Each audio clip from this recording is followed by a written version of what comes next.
This presentation is how to remove and thread a bobbin and a 3/0 on a restraint machine. I'm going to lift the machine up. This is not the way it would normally be done, but just for demonstration purposes, so we see exactly where it is, how it's put in, how it's taken out, and it'll be a little easier once we start putting them in and taking them out in the machine in its proper operating position. It is in its proper operating position at the moment, but I can lift it up to look underneath it to service it, and we can see a little better where that bobbin is located. There we go. So, bobbin is located in there. It sits in a portion of the machine of the hook carrier called a bobbin basket.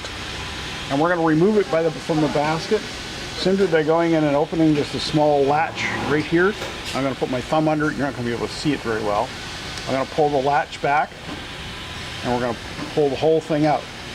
Latch that's there, the latch has two purposes. One, it locks it into place. In the bobbin basket itself, there's a notch that it sits in. I don't know how easily you can see, but just inside here, there's a lock. So when we open up the latch, the lock moves away and we can remove it from the machine. It also acts as a handle to be able to pull it away. The other thing that it's for too is to hold the bobbin so that it all comes out at once.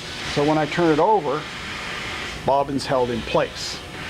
So to remove the bobbin from there, we'll let go of the latch and the bobbin will come out relatively easy, and it comes out in my hand. The bobbins are wound on the side of the machine, which is another we'll get to. So it's wound, in this case, depending on how we're looking at it. When we pull it, it's either wound clockwise or counterclockwise, depending on how we do it. This is the bobbin case. The bobbin case on the inside of it has a spring. The spring is there to prevent, or help to prevent, what they call overspin, so that as the bobbin has thread drawn from it, it doesn't continue to spin when the machine stops.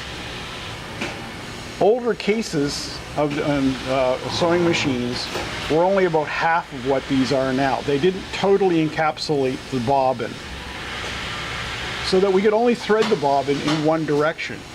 Convention says that we are to thread the bobbin so that when we pull on the thread, the bobbin will turn in a clockwise direction. Because of the changes of threads, and in this factory have found that this is no longer relevant. It actually causes troubles. So we've been advocating the idea that when we install bobbins, regardless of the thread that we have, when we pull the thread out, the bobbin will now spin in a counterclockwise direction. And when we talk about the thread presentation, that will be explained. So put the bobbin in, to mount the bobbin back into the bobbin case. Take the bobbin so that the thread is on the bottom. So it's on the bottom of the bobbin and not on the top. So with the thread on the bottom of the bobbin, we place it in over the shaft inside the case.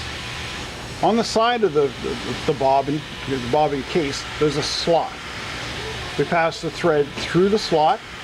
This is a tension spring. The spring is there to apply tension to the bobbin thread. Roll it over and we pull it underneath the spring. That leaves us with the thread inside the bobbin and mounted correctly. To check and make sure that our rotation is correct, we slowly turn it to make sure that the bobbin turns in a counterclockwise direction.